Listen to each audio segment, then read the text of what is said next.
Bed time story for kids. एक शहर में सोनू नाम का एक लड़का सड़क पर पानी की बोतल बेच रहा था।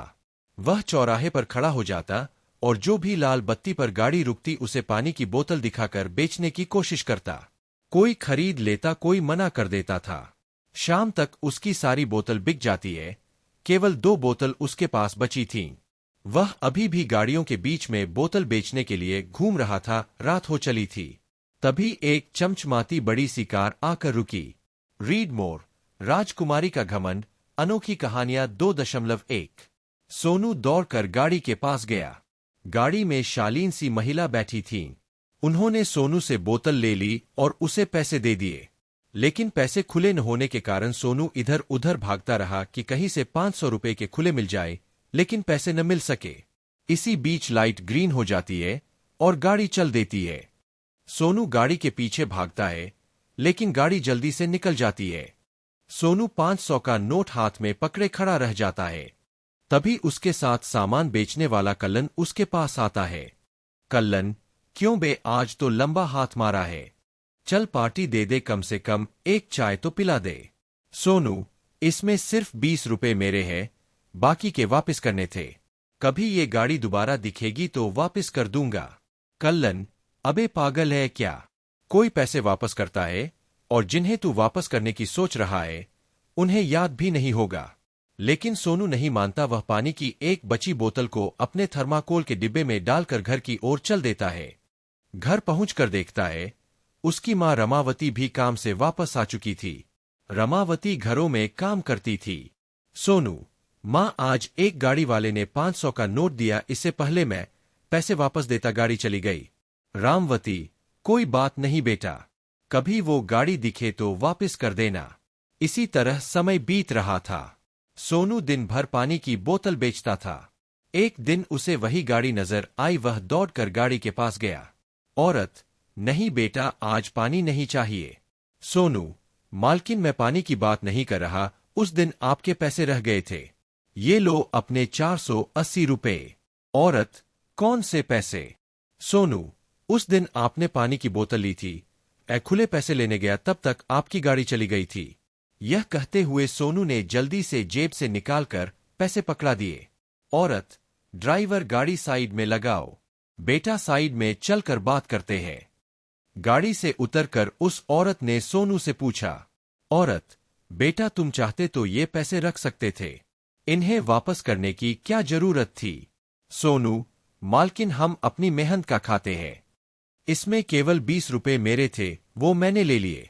औरत, चलो अब ये पैसे मैं तुम्हें दे रही हूं, ये रख लो।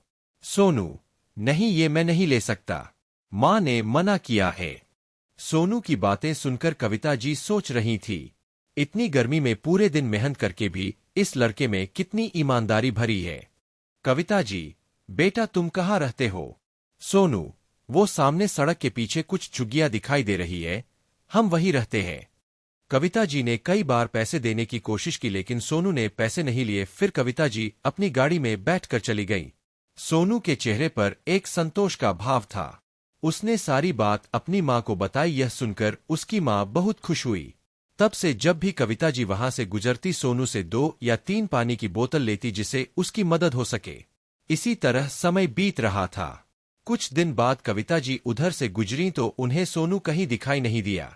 जब कई दिनों तक सोनू नहीं दिखा, तो कविता जी ने एक दिल कल्लन को इशारे से बुलाया। कल्लन, मालकिन, पानी चाहिए क्या? कविता जी, वो सोनू कहाँ है, नजर नहीं आ रहा। कल्लन, उसके साथ तो बहुत बुरा हुआ, उसकी मां मर गई। उसके मरने के बाद यहाँ के गुंडों ने उसकी झुग्गी पर कब्जा करके उसे भगा दिया। कविता जी, लेकिन अब वो कहाँ मिलेगा? कल्लन, वो तो पता नहीं, उसे उन लोगों ने बहुत मारा था, शायद किसी अस्पताल में पड़ा हो या मर भी गया हो। यह सुनकर कविता जी की आंखें नम हो गईं। उन्होंने सारा काम छोड़कर सोनू को ढूंढना शुरू किया, लेकिन उसका कहीं पता नहीं लगा। कल्लन की बात उनके दिमाग में घूम रही थी, शायद मर भी गया हो। इसी तरह कई महीने बीत गए, सोनू का कोई पता नहीं लगा। कविता जी ने इसे भाग्य का खेल मानकर सब्र कर लिया, लेकिन सोनू की ईमानदारी उन्हें आज भी झकझोर जाती थी। इतने ईमानदार बच्चे के साथ इतना गलत नहीं होना चाहिए था। एक दिन कविता जी कहीं जा रही थी तो उन्होंने देखा सड़क के किनारे एक बच्चा बैठकर भीख मांग रहा था। उसका एक पैर कटा हुआ था। पास ही में एक टूटी बैसाखी रखी थी। पहले तो कविता जी ने उसे अनदेखा कर दिया, लेकिन ध्यान से देखने पर उन्होंने पाया कि यह तो सोनू है। फटाफट गाड़ी रुकवा कर वो उसके पास गईं। उन्हें देखकर सोनू रोने लगा। कविता जी, बेटा ये सब कैसे हुआ और तू भीख क्यों मांग रहा है? सोनू, मालकिन ईमानदारी सब माँ के साथ चली गई।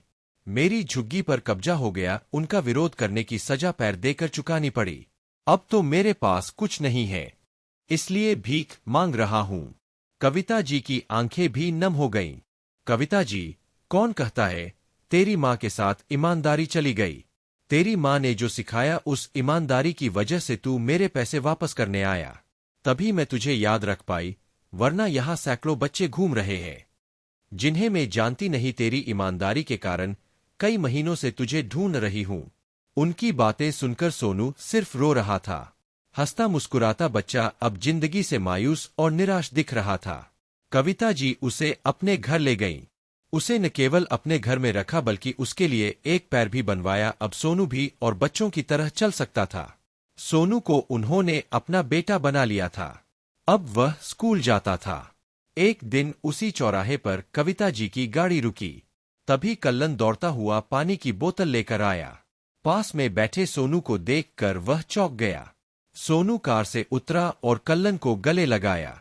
सोनू, कल्लन, ये वही 480 रुपए की ईमानदारी है जिसे तू पार्टी में उड़ाना चाहता था। कुछ ही देर में लाइट ग्रीन हो गई। सोनू गाड़ी में बैठकर कविता जी के साथ चला गया।